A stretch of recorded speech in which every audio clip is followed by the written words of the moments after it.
Recording is started, and good morning to all of you. Thank you for joining us.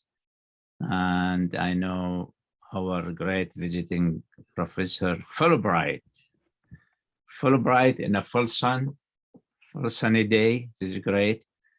Thanks for our co-sponsors, of course, MENA Studies Program, Asian Studies Program, and the global programs, which is one of the educational arm for the Munich Institute for Global Engagement.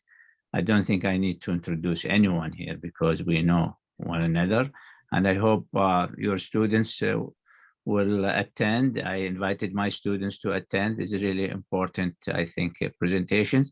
And this is our 5th day of celebration of the International Education Week. We started on Monday, which is November 15th. And today, I believe it's the last day for us with this international celebration. Thank you for all contributors and for the effort and also the intention to celebrate this International Education Week. And I will send it to my friend, Dr. Chen, to introduce our speaker. Chen. Thank you very much. And it's my great pleasure to introduce our speaker today, Medha Ria. And Medha is a Fulbright Scholar in Residence at Bridgewater State University. She's now teaching in the English department and also in the communications department. And she just finished teaching at senior college. So she's very active. Before coming to Bridgewater, she was teaching as assistant professor at the Bengal Institute of Technology in Calcutta, India. And she has been teaching for 18 years. And also she has written papers, books, and her recent book is Ramadranith Tagore's Sandinini Katan Essays, Religion, Spirituality, and Philosophy. She has also won several prestigious awards and been very active and been invited in talks in India and abroad, and including universities, famous universities of Harvard University, Princeton University, and University of Pennsylvania. She has been active in various activities. On Monday, I had the pleasure of accompanying her to the Fulbright Scholar reception by the Road Boston. And I had great pleasure and also met many scholars, Fulbright scholars there. So we are very happy to have Medha at the Bridgewater and Asian studies and various, studies, area studies and other associations and departments. Thank you very much. And here is Medha. Thank you, Jabbar. Thank you, Dr. Yu, for the introduction. Thank you, everyone. Good morning, everyone, and thank you for coming. I would like to thank Global Programs, Munich Institute for Global Engagement, the Asian Studies Program, the MENA program, and the U.S. Department of Education Undergraduate International Studies Foreign Language Program for organizing this talk as part of the International Education Week. Just share my screen.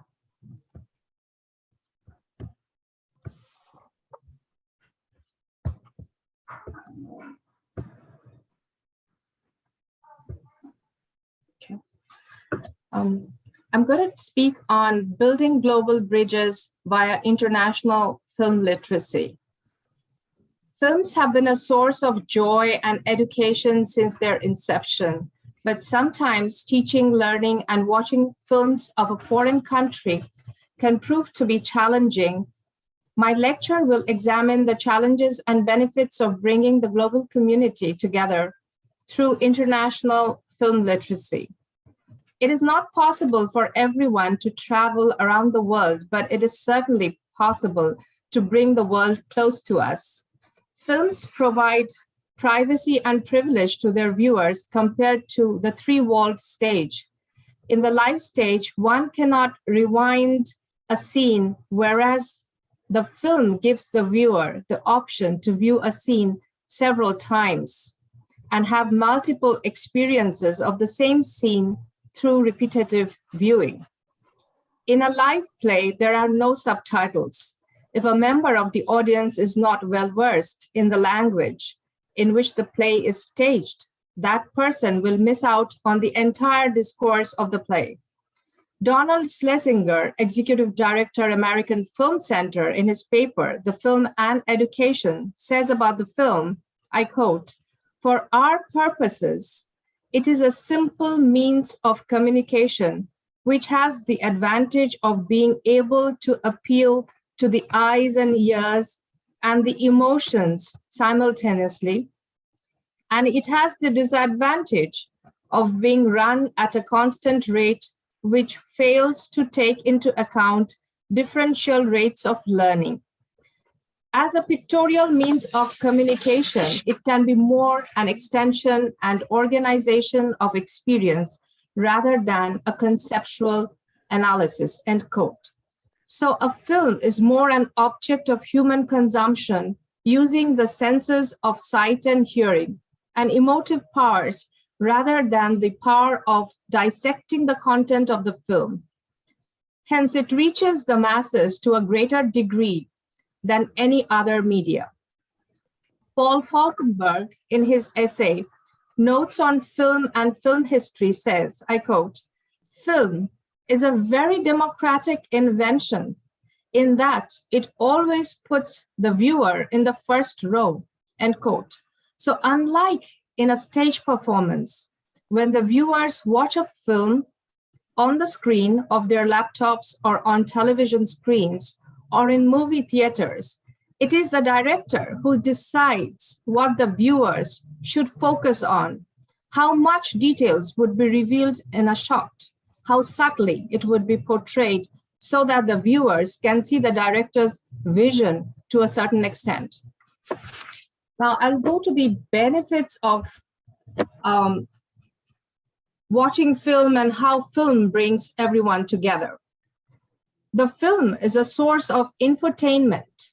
We get to know different customs and traditions of different parts of the world from wherever we are just by watching films.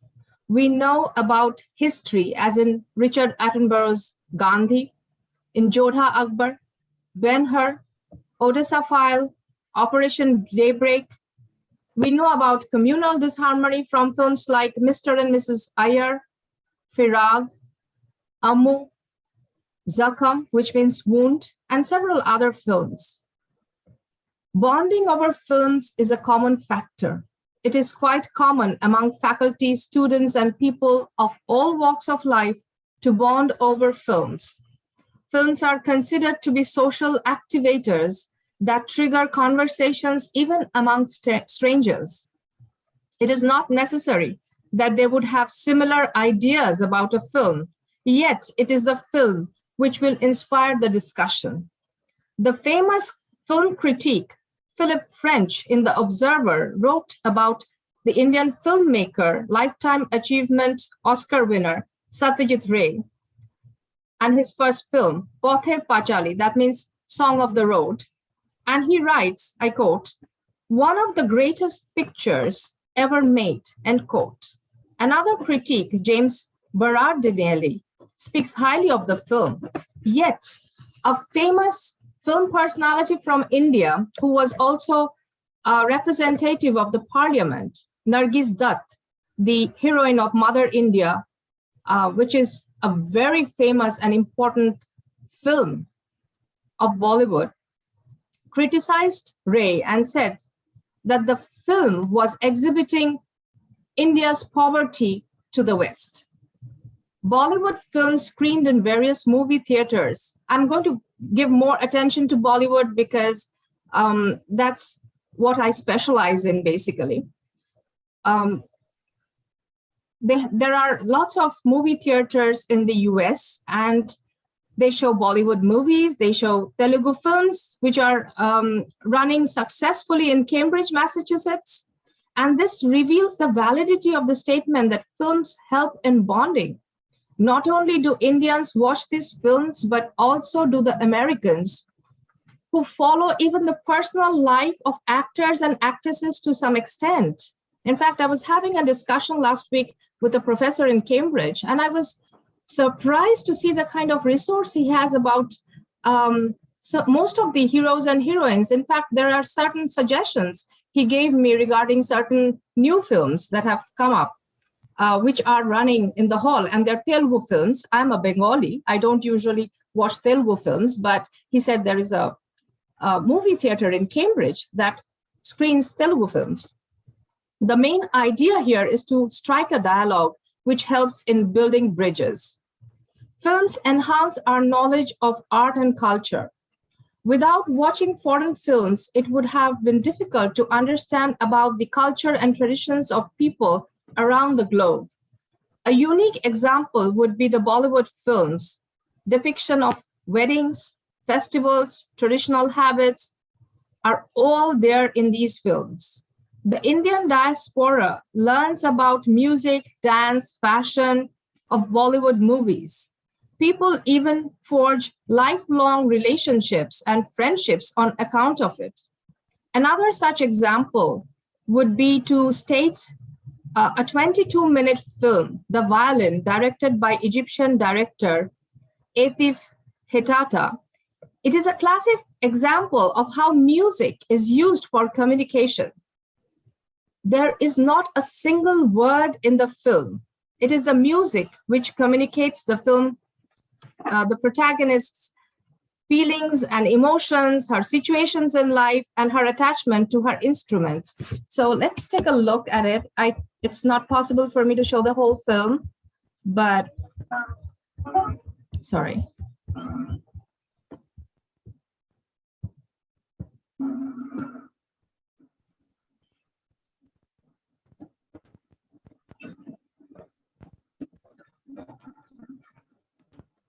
So the emotion of the protagonist is revealed in the music.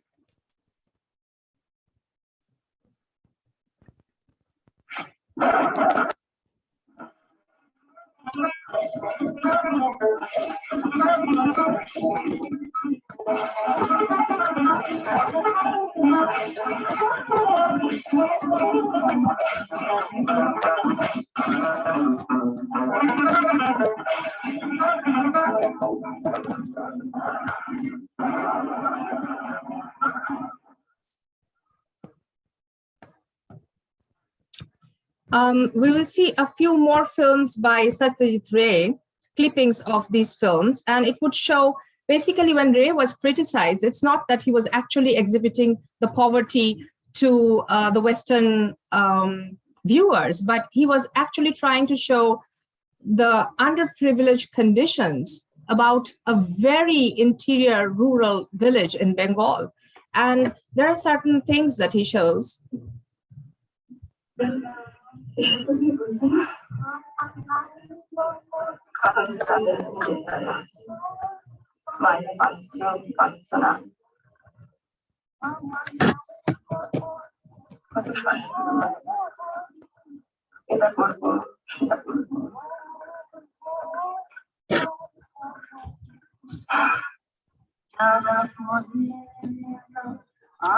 This lady who is singing is actually very old, and after the film Pather Pachali, she passed away.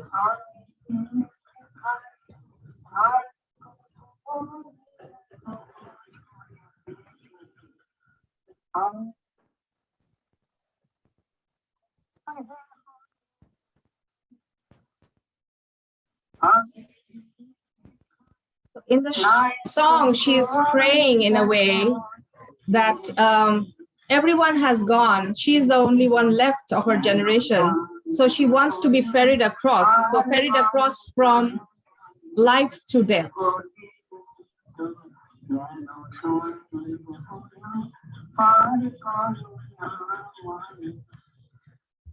So the evening suggests the evening of life. And then there is a village scene where the young girls are seen to be having a picnic and how they do it.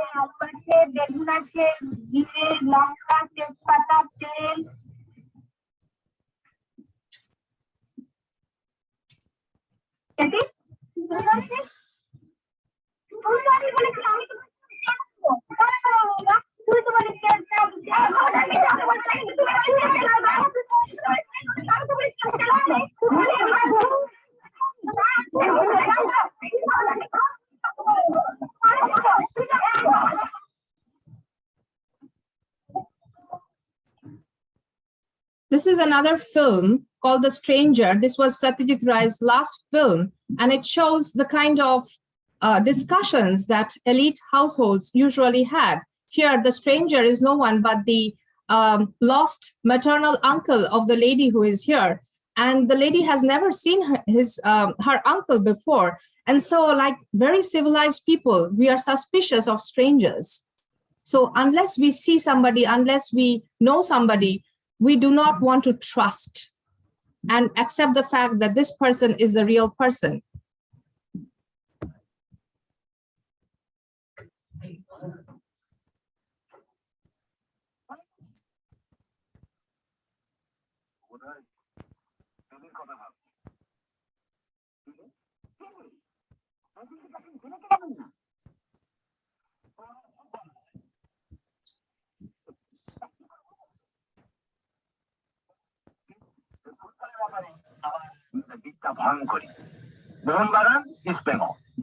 So this is the uncle who has come.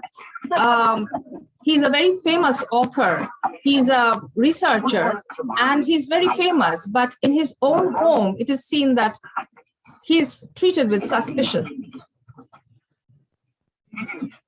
Suspicion of the unknown.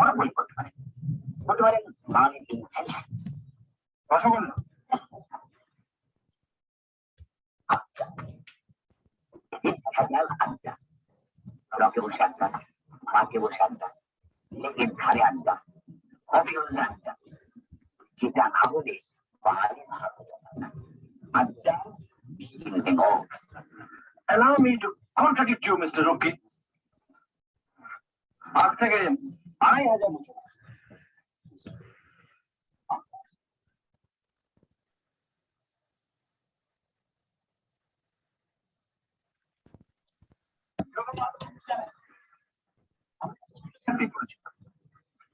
mens sana in corpore sano. Okay, so here the subtitles are also adding to the film, because if the subtitles are not provided properly, we'll come to that when we are talking about challenges, it could lead to real trouble. Films enhance our knowledge, foreign language acquisition knowledge, and watching films of a particular language in which a person is learning the language help them to understand the language faster. The English language teaching researcher Lucia Harrison opines, I quote, "Movies and videos shown to foreign language classes provide a cultural context that grammar books do not," end quote. And this in turn enhances the contextual learning of the foreign language. Developing cultural empathy is an important trait one learns after watching films of various countries.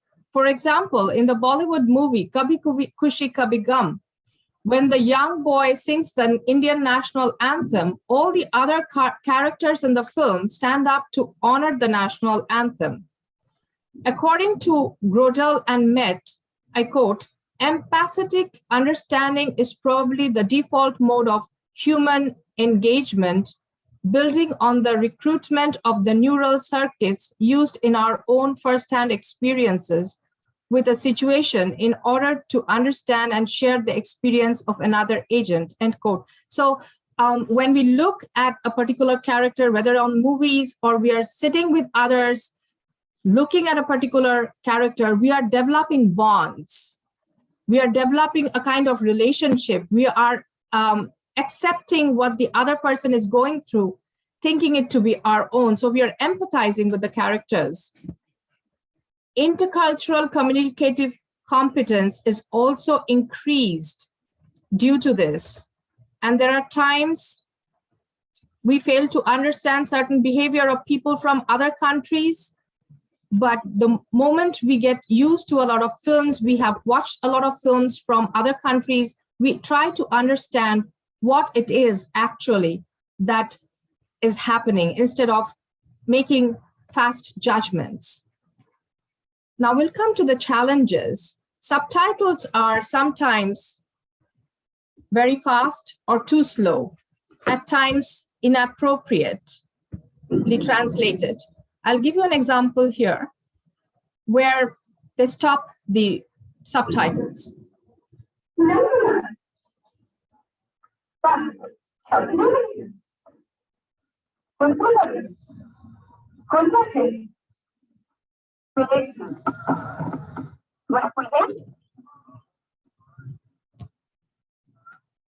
So here you can see that subtitles have been stopped all of a sudden, and it is expected that the viewer would just understand what's happening just by the first few lines. Now that's impossible. I was told that initially when this colleague of mine at Cambridge, when he was going to this movie theater, he said sometimes there were subtitles, and initially, now it's much better in the Telugu films, and sometimes there won't be any subtitles. So we were just supposed to understand what's going on.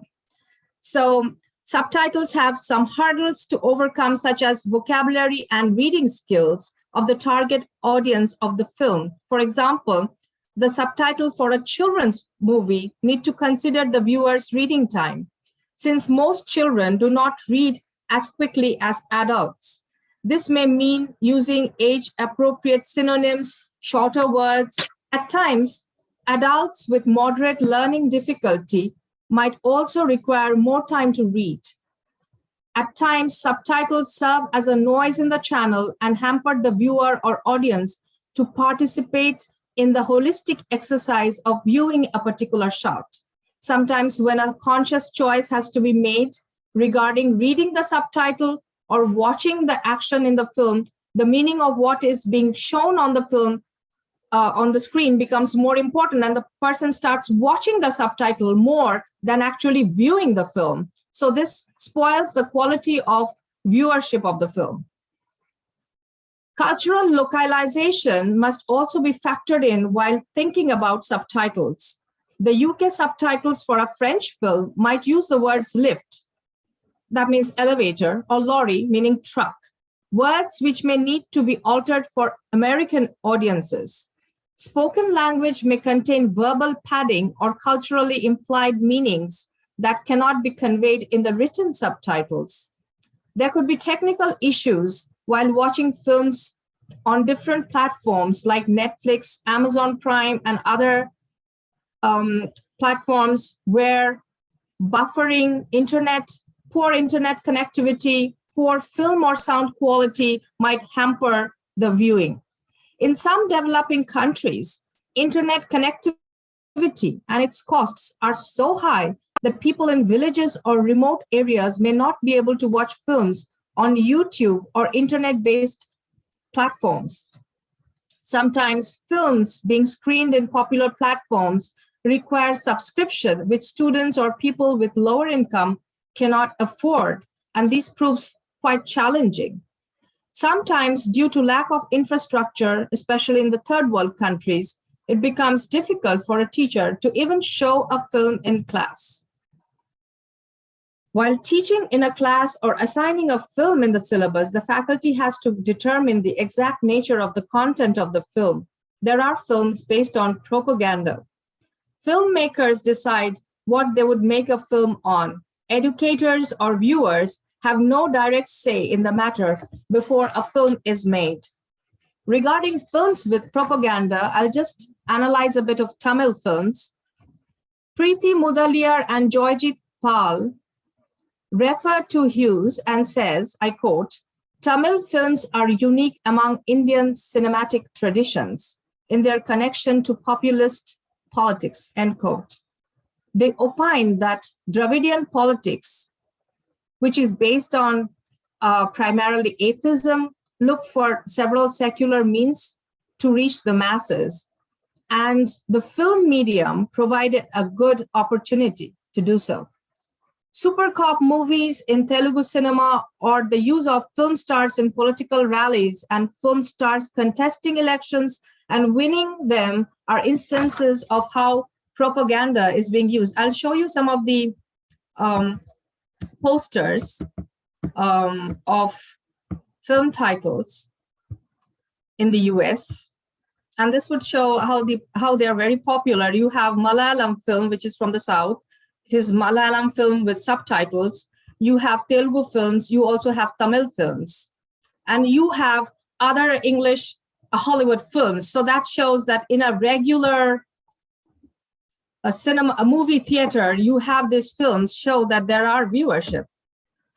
So they are giving information. They are very recent releases like 12th November 2021, very recent releases. And all the details of the movies, the film stars and everything is given. So you have No Time to Die. Along with that, you have Suryavamshi, which is a super cop movie. And you also have Malayalam films and Telugu films, which are very recent. This is Apple Cinemas in Cambridge. So it shows the popularity of these movies. And it's not just the Indians that are watching it. Also, there are certain propaganda films that show foreign countries as inferior.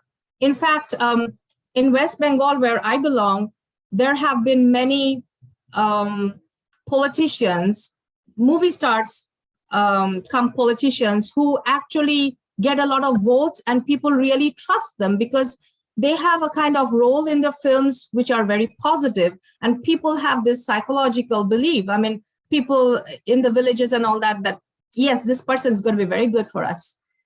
And it's not so much popular, this idea of film stars being politicians in West Bengal, but in the South, it's been there because one of the ruling parties, one of the big bosses of the ruling parties writes the script. He's a script writer. I won't mention the name. Also, there are certain propaganda films that show foreign countries as inferior in order to maintain a nationalist propaganda. And this was very common in the Tamil cinema.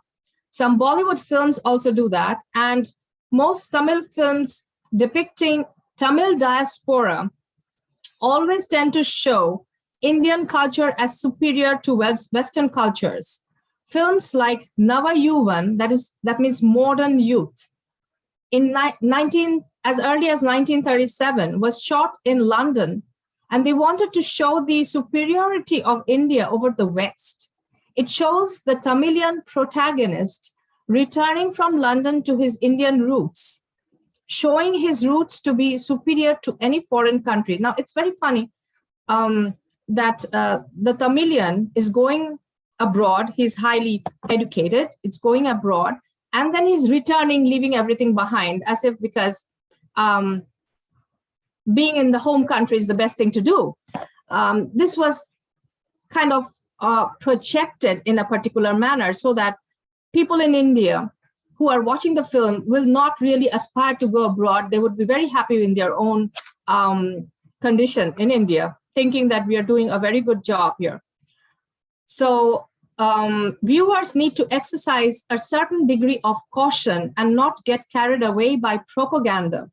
In Bollywood films like Bajirao Mastani, Padmavat, Manikarnika, these are all very recent films, Kesari and Panipat, the audiences are being fed historically and chronologically incorrect stories that are retold versions of meant to steer nationalistic sentiments.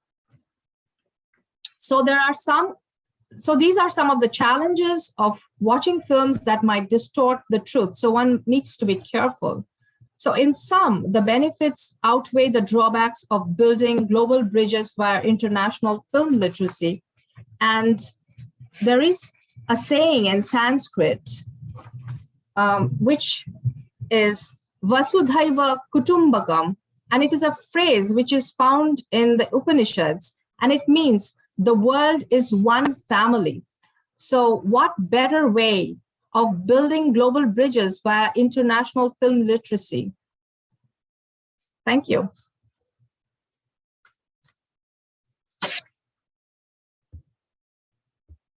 I think I should unshare this. All right. Thank you so very much for this really powerful presentation.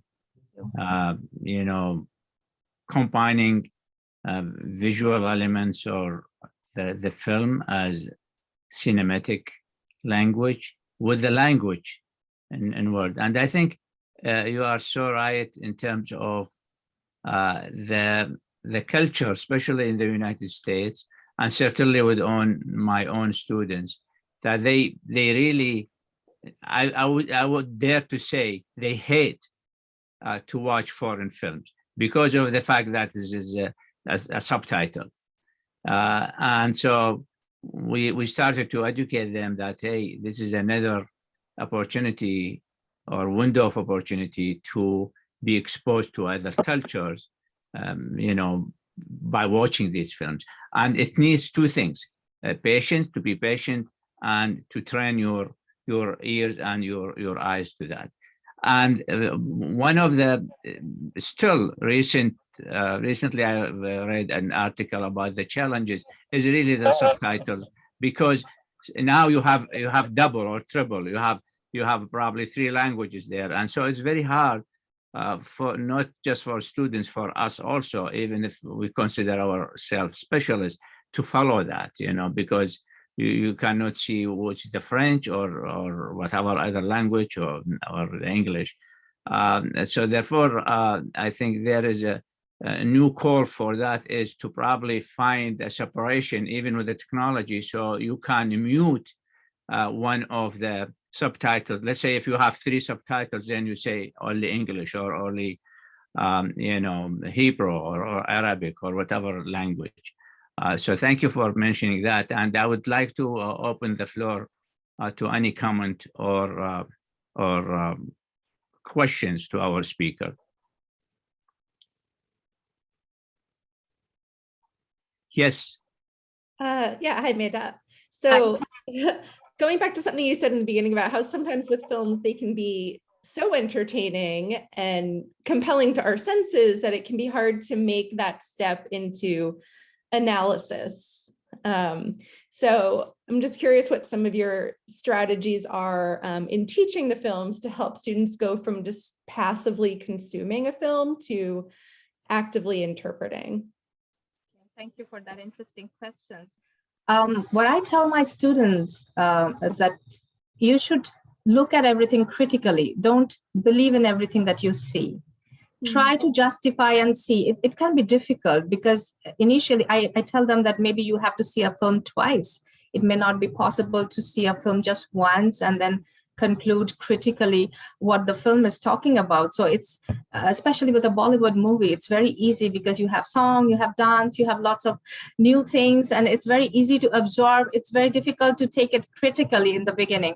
So, but some of my students, I'm very surprised that even in the first view, watching of the film, they try to look at certain things very critically, and they even pick dialogues sometimes, which are, of course, they do not understand the Hindi version. They read the subtitles, and they also pick it up. And then I clarify that in the class, or I add more to it, and then perhaps I ask them to go to that scene where it struck them as in you know, like the way they thought. Sometimes their reading could be wrong, not something which is not right, and their I tend to ask a lot of questions in the class to find out why they have come to a particular reading that they have, because they need to be very clear about why they're making their choices and what prompted them to make the choices. So I ask them not to get so absorbed that they would just get into the whole thing. I ask them to keep certain questions in mind before they start viewing a film. Then we discuss a particular film.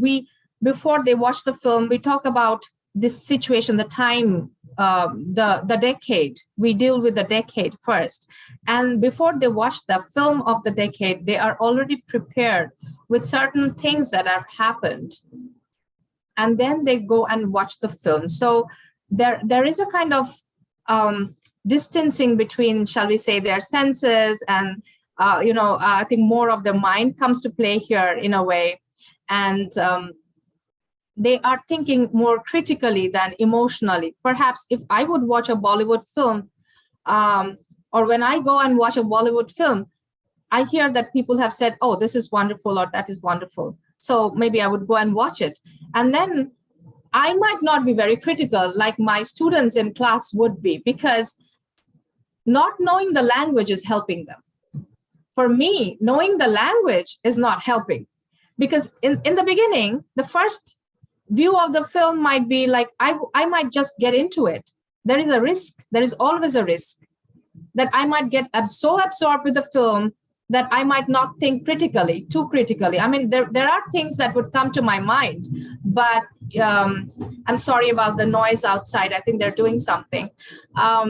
So there might be, since they do not have the language in common, they have that distancing.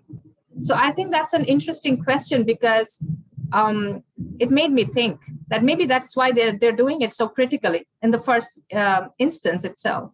Thank you. Interesting, thanks. One guy, please go ahead. Again, thank you, Medha, for a very useful introduction to film literacy based on the Indian context.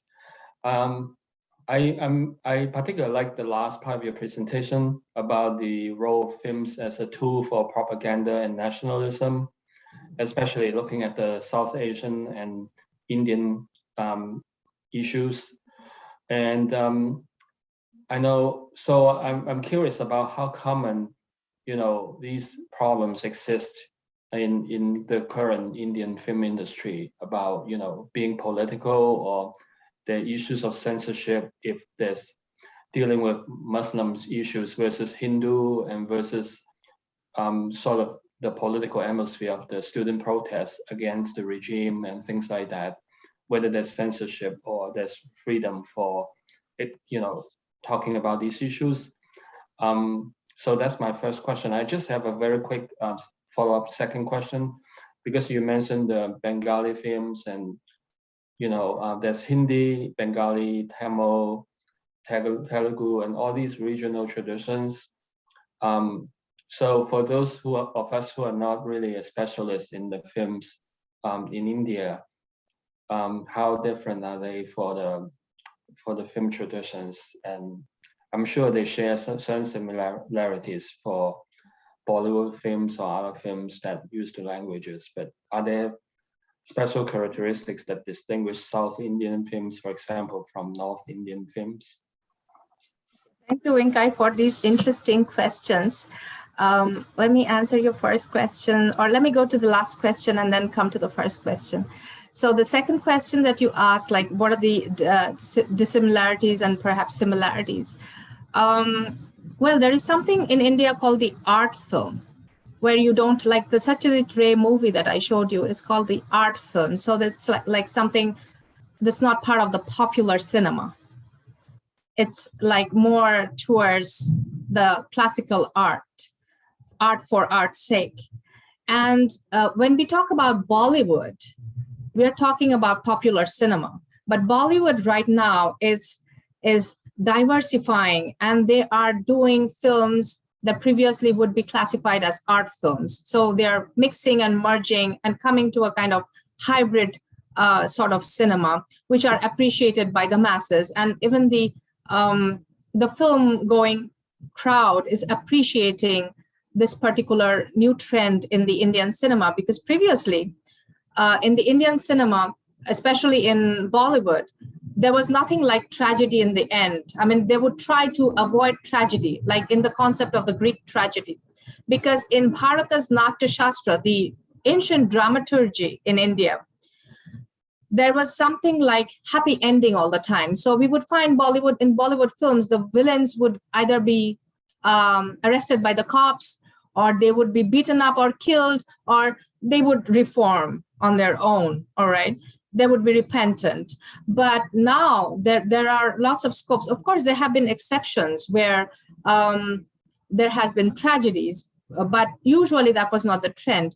Now, when we talk about Tamil films or Telugu films, in all of them, the popular cinema, there is the song and dance. Whether it's Bengali, in Bengali cinema is called, just like Mumbai film industry is called Bollywood, Bengali cinema is called Tollywood because the whole film shooting and the studios are just like you have Universal Studios.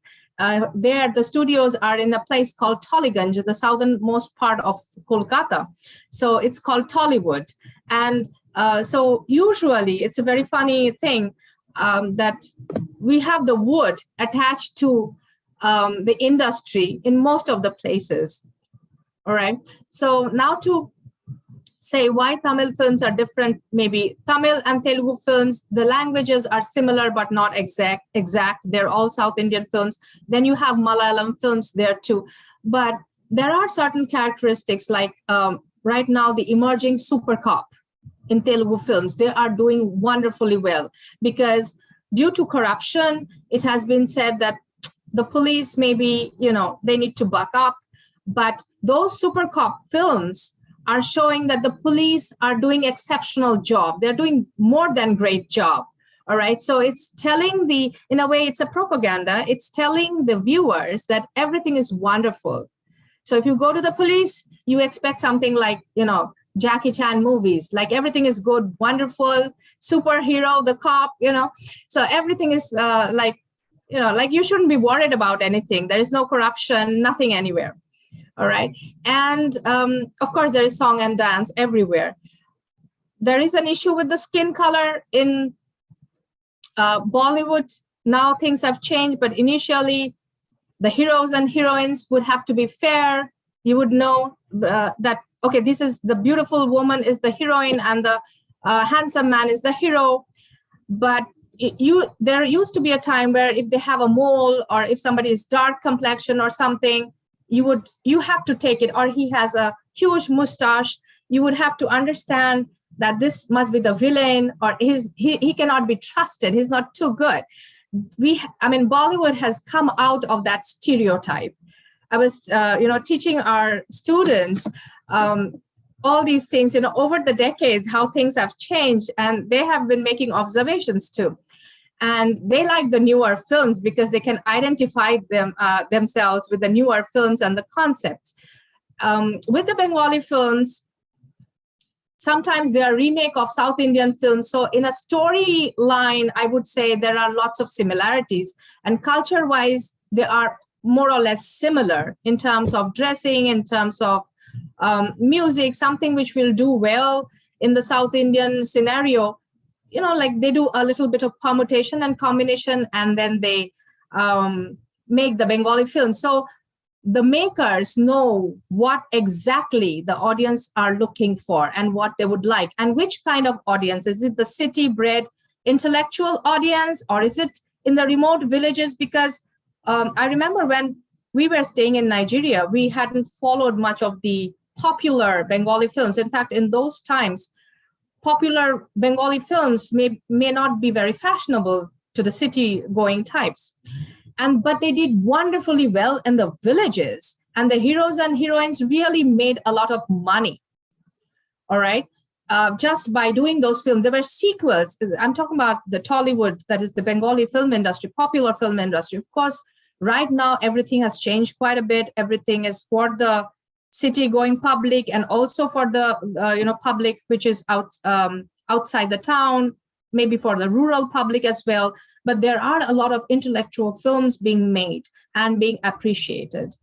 To answer your first question, yes, there is always an element of censorship.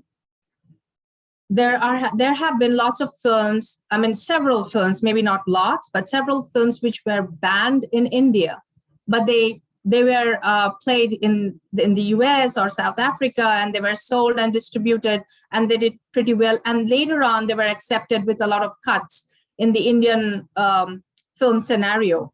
There were sometimes there are films which, when they're launched, or when there are posters of the films, because Indian film industry is very well distributed. And first they release a song maybe, and then they release a poster, and then there is oppositions on the basis of the posters. And also the film board is still not very open to a lot of things. So there are censorship on the basis of different things, in terms of religion, in terms of how much of sexuality you can portray in the film, in terms of the subject matter, which is very important. So you have to be, and it depends on who is there at the top of the censor board, because sometimes, usually they're administrators, they are not people from the movie industry. So whenever there are people from the Hindi film industry or Bollywood, people are happy because a filmmaker or an actor would know the pains of another actor or a filmmaker. So censorship is very much there. So when you have super cop movies, most probably they're being encouraged by the ruling government to have those kind of movies to maintain a status quo in the society. So I would say, in a way, certain things are very much political. So even without understanding what's going on, we might be watching and appreciating a propaganda film. So it could be something like that. Yeah, Thank you for that. I think you are right. You know, I mean, if you go to the theorist, let's say Bazin, B-A-Z-I-N, he never really argued or distinguished between art films and non-art films, or art cinema and non-art cinema. And his argument is based on this. As you said, is he didn't call it a critical thinking, but be aware of the material, the visual materials that being projected in front of you, and also he kind of his inclination not to distinguish between what is really cinematic and non-cinematic, propaganda or no propaganda.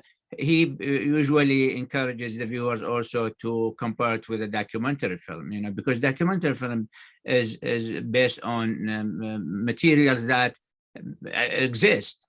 So that's why now we have docudrama sometimes, where really they sandwich all these political or propaganda there, because it's very hard to find. And in terms of censorship, I'm telling you, it is very true. Most of the films from the developing countries, they do have that scissor. They do that in the editing, especially now with the digital editing. So they cut it. And I remember a story in Iraq that a film stayed like more than 8 months on one scene, because they subject that scene to different censors, and they come say, I don't see anything. Then someone comes say, no, there is something hidden there, invisible. So it's so when it comes to the politicians, or the so-called minister of culture or information, it is very sad. I mean, they should put the information there. For us as educators, I think we should always view it as an opportunity to explain to our students, this is a propaganda, this is fact, this is non-fact. I think it's important, because you cannot just expose them to one side, because that's by itself, in my view, also is very critical. I have 5 minutes, so who's going to participate, please? John, are you still with us, John? Yeah, John is documentary filmmaker. Hello, Medha. Hello, John. Thank you very much. I mean, I thought it was a excellent presentation. I was really glad I was able to catch it. I think my construction workers might be being louder than yours. It's one of the, so I've got people No, I outside my cannot window hear as well. I thought it was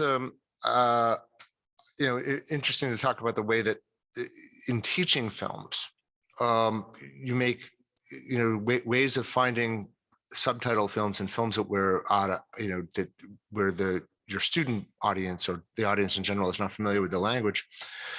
You can also, I find, teach the language of film really well that way, because what I would do in classes where I'm teaching films with I guess what we call foreign films or films with other languages is show them without subtitles and let them and have everyone in the class say, like, what do you think, what are you being told is happening here?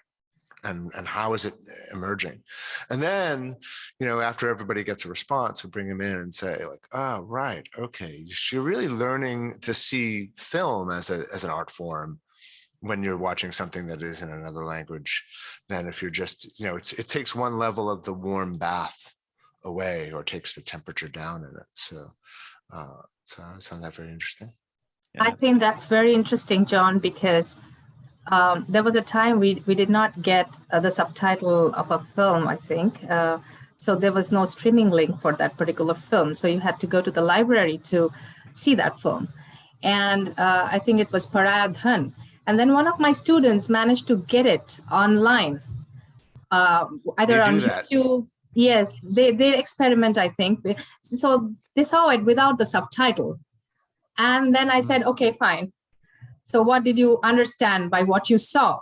And I was surprised, like what you said, I was surprised to find what she really said to me, because language sometimes, maybe it's not that important. Maybe in the film, like in The Violin, that film by the Egyptian filmmaker, it's just the language of music, but even then you have music.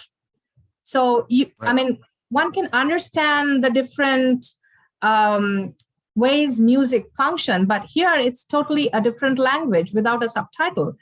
And so it's not giving you any hint to make the story understandable, because in music, you still have the hint because of the different ways in which music is being played. But in a foreign film, it's very interesting when you say this, because my student gave some very unique readings from that viewing of that film without subtitle. Then I had to tell her that you have to come to the library, and there is a room where you can actually watch with your friends. You can sit down and watch with your friends. But it was unique the way she was able to make meaning out of it. And I think sometimes bring out different kinds of meanings.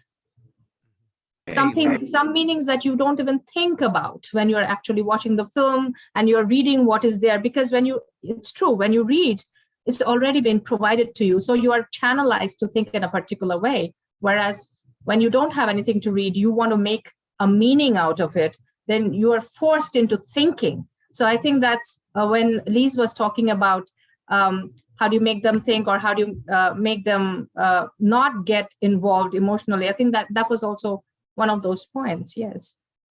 That when you don't have a subtitle, you force them to think, they're compelled into doing those things. But again, I don't know how patient students would be if I do that the whole semester. I think once in a while that might be good for them. So unless, of course, they're very passionate about films. I mean, I know you are, and I know I am, and it's very interesting when you say that. But I don't know, I mean, maybe one or two films, or sometimes when they pick up a film and they want to do it themselves, that's wonderful. But I don't know how they would react if I say all the films without subtitle. I don't know. Okay, so thank you, Medha. So let's channelize our friend. Joanna, go ahead. Thank you very much, Dr. Bhattacharya. This is really fascinating. And I love the concept of the universal language of music versus the subtitles. I love the motion that music draws out naturally among people who are not fighting to understand a language barrier. I also appreciate your explanation of our concentration on the subtitles that draws us away from so much of the visual nuances of the film. And I'm certainly guilty of that myself. Meanwhile, the subtitles will often give partial information, as you pointed out. So from an industry perspective, how does that change for the better? What are the layers for making improvements to that standard of accurate representation? Thank you Excellent so much question. for that question. Yes.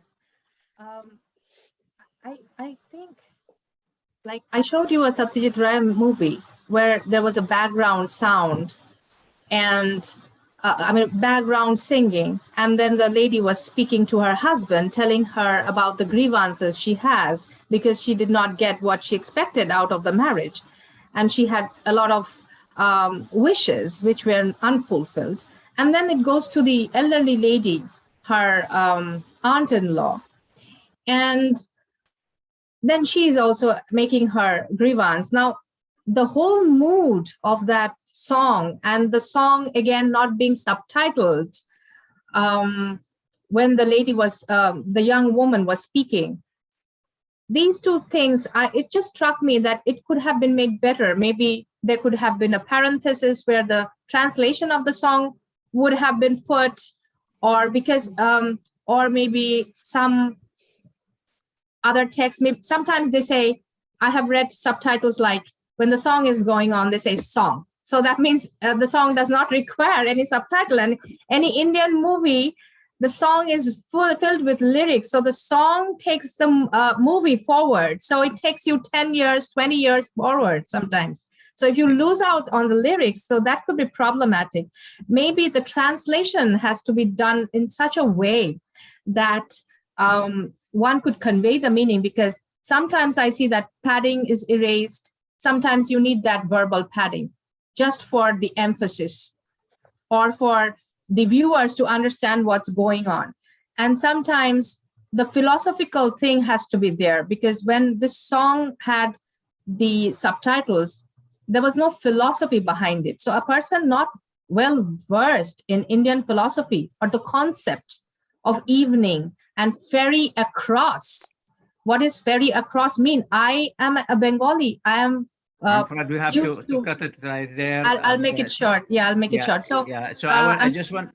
Yeah, please, because I want to be mindful of your time, guys. Yeah, finish your sentence, please. I'm sorry. Okay. So I think that more research and more thought process needs to go into it while thinking about the subtitle. I don't know whether I have been able to answer your question, but we can always have a chat later on and talk about this later too. Thank you, Medha. I just would like to bring Naveed because he's one of our co-sponsors. Just 30 seconds if you have comments, and then closing remarks for 30 seconds from Laura. Go ahead, Naveed, please. Well, hello, everyone. I really enjoyed the talk. This is not my area of expertise, of course, so I was listening carefully. Thank you so much, Jabbar. I appreciate it. I don't have much to say, really, unless you want me to talk about specific issue. Next time. Thank you, my friend. Laura, closing remarks, please. 30 seconds. Yeah, hello, everyone. Thank you so much, Dr. Bhattacharya. We have been both entertained and informed by your presentation. I really appreciated the variety of aspects of international film education that you talked about. So thank you very much, and thank you for joining us, and thank you to all the audience members as well. Thank you. Thank you, guys. Have a good day.